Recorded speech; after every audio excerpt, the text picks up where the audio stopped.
ញពីបងនួនអងអ៊ុនរិទ្ធឈឺចាបេងដងចង់ប្រាប់ថាកុំទៅធ្វើមិនបានទេបើទ្រាំនៅបើសិនគ្មានអូនបងពិតជាសូនរួមមិនបានមាត់ថាចប់តែចិត្តមិនឈប់ចង់លុបរូបអូនអោចេញតែផ្ទុយទៅវិញរឹកស្នេហ៍នៅក្បែរគ្នាមិនដែលត្រូវគ្នាពេលបែកគ្នាបែកជានឹកគ្នាគឺជាកម្មពីយើងទាំងពី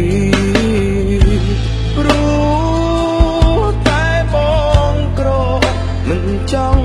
ឲ្យអូនរស់នៅរងទុក្ខឡើយបងគួរទៅហើយចាក់ចេញឲ្យឆ្ងាយពីរូបអូន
មិនចង់ឲ្យអូ